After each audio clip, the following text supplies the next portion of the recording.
transformação enorme, né? Mudou da água para o vinho. E aí, né, começou também, né, porque nem tudo é um mar de rosas, aí começou os conflitos também dentro da vivência da igreja, porque nossa rotina ficou totalmente diferente, né? E aí a gente, né, começou a conversar a respeito, né, de como a gente poderia estar seguindo essa caminhada, né, mas para que a gente tivesse ali um prazer em servir, né, estar servindo por amor e não por obrigação. E aí a gente teve que achar esse ponto de equilíbrio, o servir aqui na igreja e em casa. A gente não podia atrapalhar, uma coisa não pode atrapalhar a outra. A gente tinha que ter a nossa vida matrimonial, a nossa vida familiar e também tinha que servir aqui na igreja. Então a gente teve uns conflitos aí, acabamos esquecendo pais, irmãos, eles cobraram a gente. A gente falou, opa, agora é o momento de a gente parar e pensar e ver o que era o mais importante pra gente.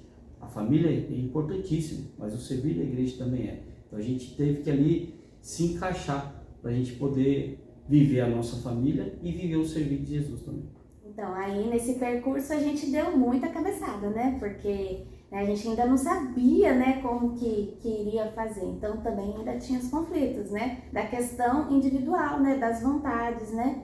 E dessa prioridade, né? De como se organizar.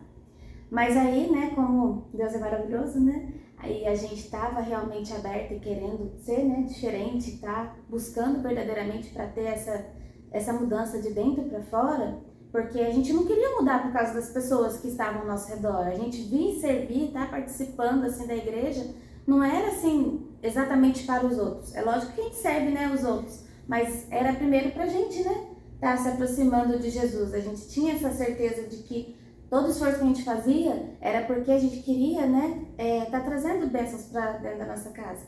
E esse foi, né, um pensamento assim que colocou, que a gente teve essa realidade. E aí, né, a gente começou a aprender a conversar, né, a ter o diálogo dentro de casa.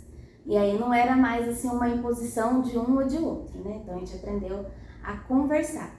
E, né, a gente aprendeu a orar juntos, que é o fundamental, né? Que é uma vivência que a gente, né, também não praticava dentro de casa, né? Então isso tudo a gente foi aprendendo, estando caminhando, né, na igreja, né? A gente, né, tendo sempre essas orientações, porque todo mundo fala, né? Você vai no retiro, o palestrante fala, né, tem que ter o diálogo, né? Aí você vai na missa, né? Também na homilia, alguma coisa, algum ponto, né? Fala da importância do casal orar junto, né? E a gente, assim, ouvia, mas não colocava em prática. E aí a gente, né, começou a colocar em prática, né, essa vida de oração, para que não fosse nós que estivéssemos no controle, mas que a gente fizesse a vontade de Deus.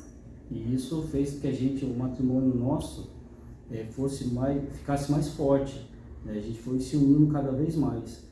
A gente começou a ter intimidades assim, que tinha coisas que a gente não falava um para o outro.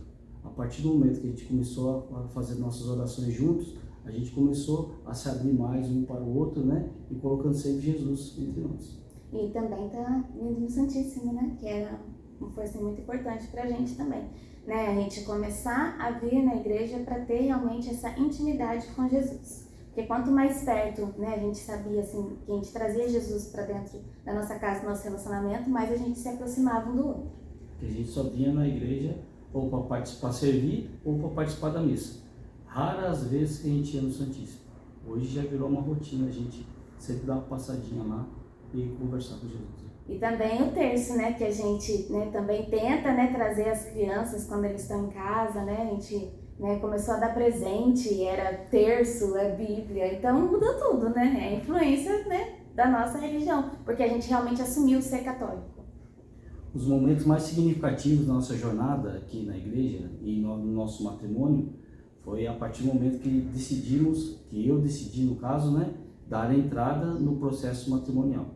Como eu disse antes, eu era divorciado, então para a gente viver realmente aquele matrimônio com Jesus entre nós, eu tinha que dar a entrada nesse processo. Demos a entrada no processo, saiu com a graça de Deus a nulidade matrimonial, aí a gente pôde contrair o nosso matrimônio e viver de fato mesmo, agora de fato, o nosso matrimônio. E foi só bênção sobre bênção, porque uma coisa vai puxando a outra. Então recebemos o sacramento e depois a gente já recebeu o convite para estar atuando como ministro da comunhão aqui na paróquia. Então hoje a gente serve também, a gente tem o ministério.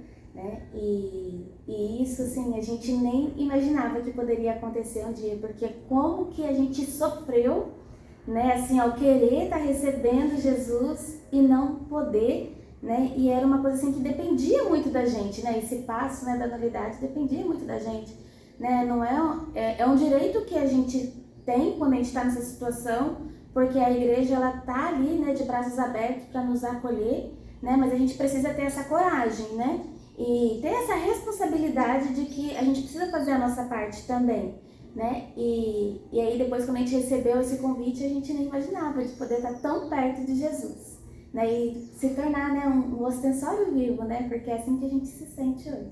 E eu falo sempre para as pessoas que a gente conversa, os casais que a gente orienta, que a gente faz esse acompanhamento, que a nossa vida é um milagre de Deus. Porque há 1 ano e meio atrás a gente não era digno nem de receber Jesus em espécie na nossa comunhão. Hoje, além de a gente poder receber, a gente está levando Jesus para as pessoas. Isso para nós é milagre, porque numa situação em segunda união e agora para ser ministro de Eucaristia, eu acho que teve uma transformação muito grande em nossas vidas.